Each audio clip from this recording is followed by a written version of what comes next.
time for us to clear up a bit of confusion, I think, so that people understand where I'm coming from. If the jester is ranting and raving, that's the jester ranting and raving. It's not me. It doesn't necessarily mean I believe what the jester is saying. I don't know why people have a job differentiating between me and him. You don't have a job differentiating between Andrew Doyle and Titania McGrath, do you? I'm not blaming you. It's hard to know the difference.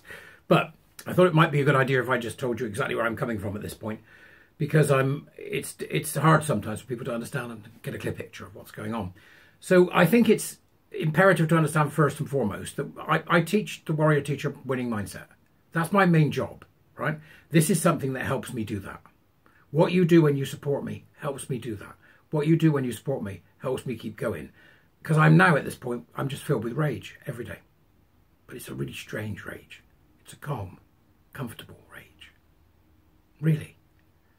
I do my blood pressure twice a day because I'm old. This is in case I spontaneously combust at any moment, which may happen. So I do my blood pressure, right? It's fine. So it's not rage that's causing me enormous amounts of stress. It is a strange, calm, right side of history rage.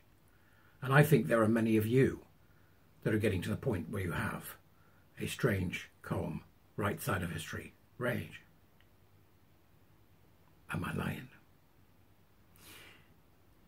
So understand that the jester will say things to provoke. The jester will say things to poke power. That's what the jester is all about. But if you want to know where I stand right now on this whole thing, I'll tell you. I'll tell you. I have, in my lifetime, met everybody that would come under the so-called trans umbrella that was invented in San Francisco many years ago. That has now become something that Stonewall grabbed in 2015 and that Ruth Hunt has now disavowed when she said she listened to the experts. There are no experts, Ruth. You're an idiot. Right? So I've met them all. Right? I've met damaged children, i.e. young girls and boys of 17 perhaps or 16 who are damaged by this gender identity ideology. And I've met older ones who are over 18 who are damaged by this gender ideology, psychologically damaged. And then I've met those who are medically damaged. And we've all seen the stories of detransitioners. And then I've met LARPing homosexual men who like to fanny about in dresses. Right? Because it makes them feel, sissified or feminine. Fine, do that. Nobody cared until you started doing it in the streets. And then I've met cross-dressing straight men who do it for sexual purposes. Nobody minded till you started doing it in the streets. Okay? And then I've met people who have been through the operation. Older people. Who will say to you, "Oh, I'm okay, it was good for me." When the truth of the matter is that they are suffering medically, but don't say so. When the truth of the matter is that they have regret, but don't say so. Because they were the first people to fall for the terrible lie that is trans and gender identity. A terrible lie. Perpetrated on the West, because it's mostly the West, on the West, by a group of lying men going back as far as 1950. Where do I stand? I stand on ending it all.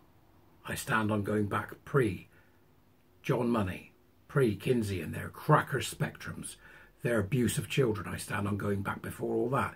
And I class trans in the same vein as I do eugenics. And I do lobotomy. Do I hate any individual because they think they're this? No, I pity them. Right? I want them to get help. But I tell you what I do hate. I hate it when they express it as if it's an identity. It's not.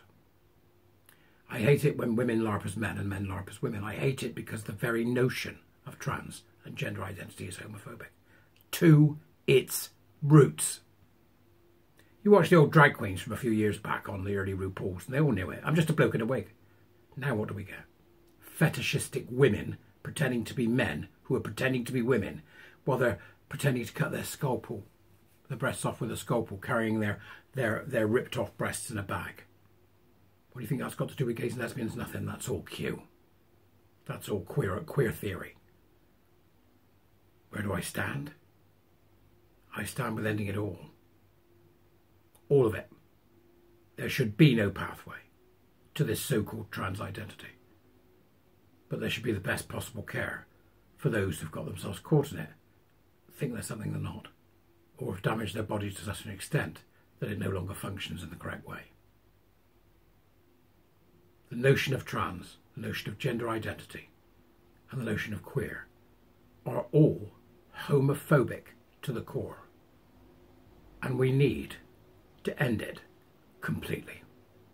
That's where I stand. Okay? Just so you know. Bye-bye.